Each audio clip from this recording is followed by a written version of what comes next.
If you hurt him, you hurt me. With just 6 words, Jungkook, BTS's golden magne, threw the entertainment world into an unprecedented state of upheaval. No preamble, no diplomacy. No warning, just one emotional outburst on Weverse that stripped away the thin veil of perfection from the world's biggest boy group, revealing something far more complex. Pain. But not pain from fans. This was pain from within. From one of the stars who had always seemed unshakable. What drove Jungkook, known for being quiet and calculated, to finally speak out? Why now? And why for Jimin? Since early 2025, Jimin's absence from major promotions, including international brand collaborations and important events, had already sparked speculation. ARMY, BTS's famously sharp-eyed fanbase, began noticing a pattern. When other members appeared in joint projects, Jimin was missing.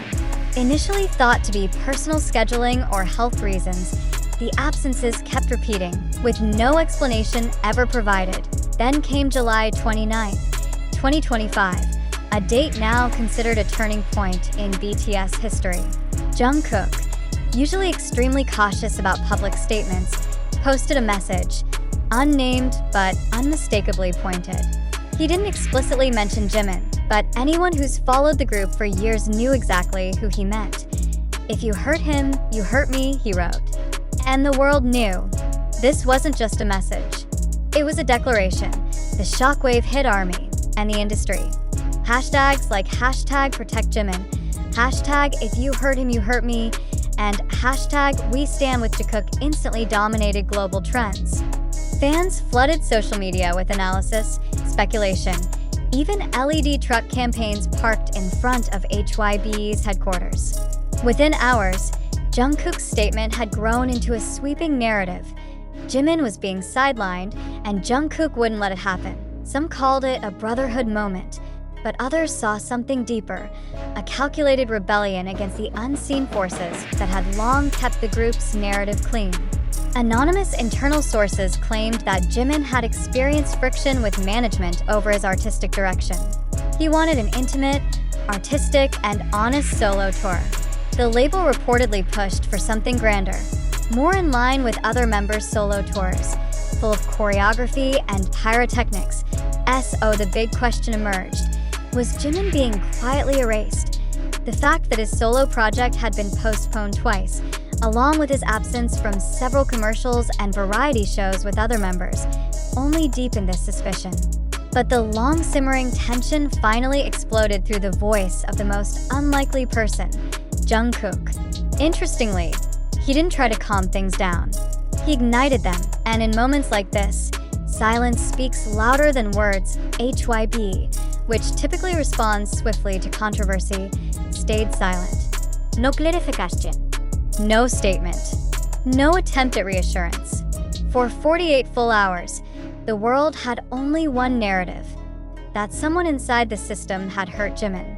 And Jungkook wouldn't accept it. Analysts started weighing, and primetime news shows took up the topic. Opinion columns in global media like the New York Times and The Guardian called it the most important moment of disobedience in K-pop history. Not just because of what Jungkook said, but because of the context and the precise timing. Right when speculation about internal division was peaking, many observers believed Jungkook's statement wasn't a standalone outburst. It was calculated, a strategy, possibly even pressure. Jungkook, now the group's most commercially influential member, knows the weight of his words. And when he chose to strike, subtly but deliberately, the public understood that something had reached a critical point. But perhaps more concerning is the question: is this the peak of a long-hidden conflict? Fans quickly dug up past interactions between Jungkook and Jimin. Old videos were reanalyzed. Glances, backstage hugs, and brief live stream comments were reread in a new context, not as fan service, but as symbols of quiet resistance. A narrative emerged. Jungkook had long been Jimin's silent protector, but now he was silent no longer. And Jimin? He stayed quiet, but not in surrender, in control. No reactive posts. No clarifications. no denials. Just a silence that made Jungkook's voice echo louder. Fans read this as a sign of strength. Insiders called it strategic silence, a choice not to fuel the fire, but also not to hide the wound. Eventually, HYB had to act. But it was too late. The wave of public pressure was too strong. The international fan base too organized. LED trucks, global petitions, and fan art campaigns themed around Jikook's solidarity spread like wildfire. Even K-pop stars from other agencies quietly liked fan posts. Passive gestures of solidarity, with the issue point one of the most surprising effects was how this moment seemed to alter the internal structure of the group. Rumors began to spread. Would there be a Jimin Jungkook subunit? Would the two leave to form an independent project? Was this the first step toward a fundamental shift in BTS's management? Nothing is certain, but one thing is clear. The balance has shifted. The world no longer sees BTS as just a music group. They are a symbol, a battleground between art and business, between emotion and strategy. And in this context, Jungkook's action became more than support. It became a political statement about who holds power, about who is protected, and about who can no longer be quietly sidelined. Now the question is this the beginning of BTS members' artistic liberation, or is this a textbook case of emotion being commodified, anger used as a marketing tool? One thing is certain, the impact is already done. Jungkook has spoken, not just as a friend, but as a symbol of strength, as a voice representing thousands of fans who feel Jimin has been treated unfairly. And once that voice echoed around the world, no one could ignore it. Now all eyes are on the next move. Not just from Jimin or Jungkook, but from the K-pop industry itself. Will they learn from this crisis? Or will everything go quiet again, waiting for the next explosion? Yet amid the storm of solidarity and the public's emotional flood, one crucial question remains unanswered. Is this truly real? Or are we witnessing a sequence of events, intentionally or not, curated, directed, and capitalized upon to generate a wave of global attention? In a digital era driven by algorithms and viral content, not everything that looks emotional is truly authentic. Jungkook's statement felt deeply personal, even dramatic. But isn't that exactly what makes it go viral? Isn't this precisely what's needed in an era where emotional engagement is the most valuable currency? So we must ask, are we witnessing sincere defense or a carefully crafted narrative meant to spark public empathy? Are we supporting a voice of truth or simply playing a part in a cycle of fleeting attention? The sources behind this story also deserve scrutiny.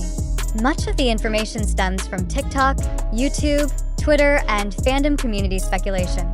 Many narratives were shaped by fanbase accounts with millions of followers, most of which lack direct access to official sources or verified statements. So, how accurate is the prevailing narrative? Is it fact or collective interpretation? Isn't it entirely possible that what looks like a major event is actually a series of small pieces emotionally, not logically, connected? We must also consider the power of visuals and symbolism.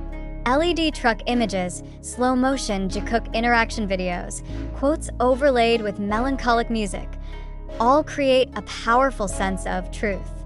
But is that reality? Or just the feeling of reality built through emotionally charged audiovisual effects? Let's be clear, emotion is not evidence. Virality is not validity. This moment has built solidarity, but it also shows how easily public opinion can be swayed, without us realizing it. Are we placing too much faith in emotional narratives just because they feel close to our hearts? In fact, the moment we feel most certain, that's exactly when we should pause and ask, why do I believe this? And who benefits if I do? Skepticism isn't betrayal of our idols.